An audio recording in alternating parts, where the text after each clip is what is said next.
Assalamualaikum warahmatullahi wabarakatuh. Yang terhormat Bapak Ibu Dewan Agama dan juga para rekan-rekan yang saya cintai dan juga saya banggakan. Perkenalkan, saya dan juga kelompok saya di sini akan membawakan sebuah materi mengenai hukum 2 Newton. Seperti yang sudah kalian tahu bahwa dalam hukum 1 Newton bahwa resultan gaya dari sebuah gaya yang diam itu bernilai 0. Sama juga halnya dengan gaya yang bergerak akan tetap bergerak secara lurus dalam kecepatan yang konstan. Nah, di dalam hukum 2 Newton ini kita akan membahas bagaimana jika resultan gaya tidak bernilai 0. Baik, selanjutnya akan dijelaskan oleh rekan saya. Perkenalkan, nama saya Muhammad Rukali. Di sini saya akan mempresentasikan tentang simulasi mengenai hukum 2 Newton.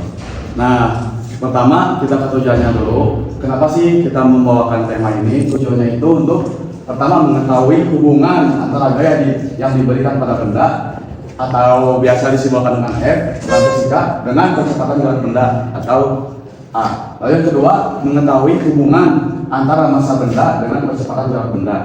Nah, untuk alat dan bahannya di sini kami menggunakan aplikasi PET Interactive Simulation. Baik, setelah kita mengetahui tujuan kegiatannya, di sini ada kami memakai alat atau bahannya itu menggunakan aplikasi PET. Bisa kalian cari di web Chrome.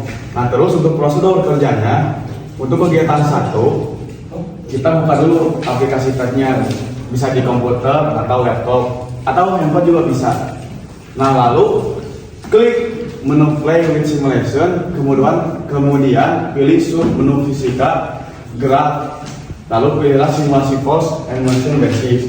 Nanti tampilannya akan seperti ini. Nah, pilih yang acceleration. Lalu setelah tampilannya seperti ini ya, atau seperti ini, kotak yang ada di sini kita beri centang semua di checklist kecuali kecepatan. Lalu gaya geseknya juga kita ubah menjadi 0.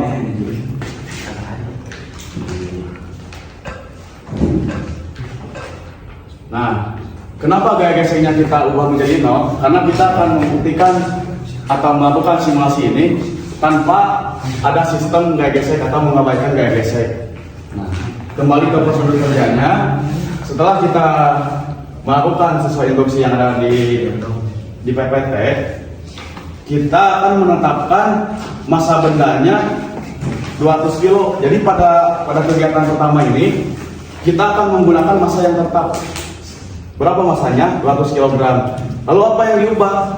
Yang diubah itu gayanya untuk membuktikan atau untuk menemukan berapa nilai percepatannya ketika gayanya berubah-ubah dengan massa yang tetap. Nah, di sini kita menggunakan massa 200 kilo. Nah, untuk perubahan gayanya kita mula-mula dari 50 Newton, lalu ke 100, 150, seterusnya sampai 250 Newton. Nah, kita akan membuktikan dulu kegiatan 1 ya. Nah, di sini saya sudah memindahkan massa seberat 200 kg ke garis lintasannya. Lalu saya menambahkan gaya sebesar 50 Newton. Nah, dengan mengabaikan gaya gesek ya, terjadi percepatan sebesar 0,25 meter per second kuadrat. Kita tambah lagi gayanya dari 50 ke 100. Ketika kita menambah gayanya ke 100, percepatannya juga bertambah menjadi 0,50 meter per second kuadrat. Saya tambah lagi, percepatannya bertambah dan sampai 250 Newton, percepatannya menjadi 1,25 meter per second kuadrat. Nah, dari kegiatan pertama ini kita bisa menyimpulkan bahwa gaya berbanding lurus dengan percepatan jika masanya bernilai tetap. Lalu kita lanjut ke kegiatan kedua. Nah, untuk kegiatan kedua sama kita mencentang semua kotak ini kecuali kecepatan, lalu mengabaikan gaya gesek, yang artinya gaya gesek itu bernilai 0. Lalu apa yang berbeda dari kegiatan kedua ini? Yang berbeda dari kegiatan kedua ini, kita menetapkan gayanya tetap. Jadi gayanya sekarang yang bernilai tetap menjadi 100 Newton. Terus apa yang berubah? Yang berubah sekarang nilai dari masanya, yang mula-mula dari 50 kg lalu ke 100 kg, seterusnya sampai 250 kg. Baik, mari kita buktikan.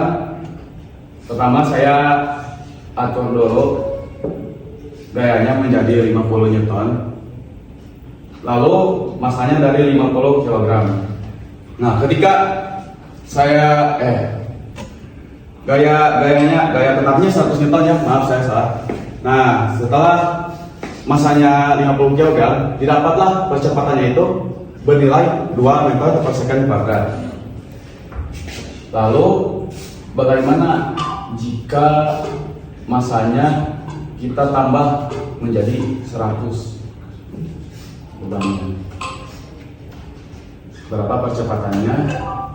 Nah, ternyata percepatannya mengecil menjadi 1 meter per second kuadrat. Lalu kita ubah lagi menjadi 150 masanya. Percepatannya tambah mengecil. Nah, langsung saja kita ke 250 nilainya. Nah, ternyata dari hasil simulasi ini kita dapat mengetahui bahwa dari gaya itu berbanding lurus dengan percepatan, tapi percepatan berbanding terbalik dengan massa. Nah, setelah kita melakukan kegiatan kedua ini, kita dapat mengetahui bahwa ternyata percepatan itu nilainya berbanding terbalik dengan massa.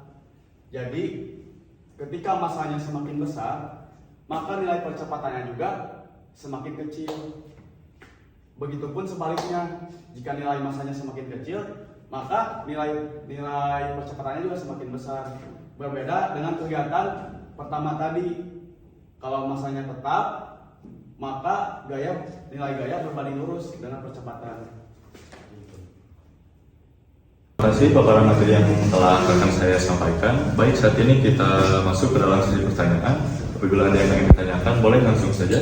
Dari pertanyaan pertama. Instruksi izin bertanya. Oke, boleh. Sebelumnya, apakah perbedaan gaya yang dikenakan pada benda berpengaruh terhadap percepatan gerak benda tersebut? Oke, baik. Terima kasih atas pertanyaannya. Jadi untuk pertanyaan teman saya tadi ya, sangat berpengaruh. Karena seperti yang telah kita lakukan di kegiatan 1 ya, ketika tadi masanya tetap, gayanya yang diubah, maka percepatannya juga ikut berubah. Mungkin penjelasan saya cukup. Cukup menjelaskan juga. Oke, baik. Selanjutnya kita masuk ke dalam pertanyaan yang kedua.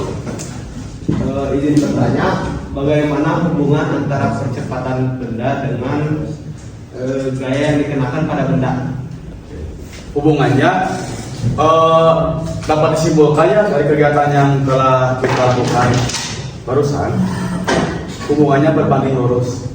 Jadi semakin besar nilai gaya, maka percepatannya juga semakin besar. Mungkin itu. Oke, mungkin kita tutup saja untuk sesi pertanyaan.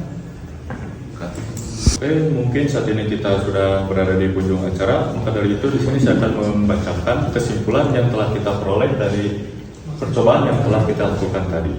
Baik, kesimpulannya itu adalah bahwa percepatan itu berbanding lurus dengan resultan gaya jika masanya tetap. Maka jika gaya yang diberikan itu diperbesar, maka percepatan juga akan ikut membesar. Dan yang kedua itu adalah bahwa percepatan itu berbanding terbalik dengan massa. Jadi apabila masanya diperbesar, maka percepatannya akan ikut mengecil, dan apabila masanya diperkecil, maka dari percepatan itu akan membesar. Baik, mungkin segini saja presentasi yang telah kelompok kami bawakan. Mohon maaf bila ada kesalahan. Terima kasih atas perhatiannya. Wassalamualaikum warahmatullahi wabarakatuh.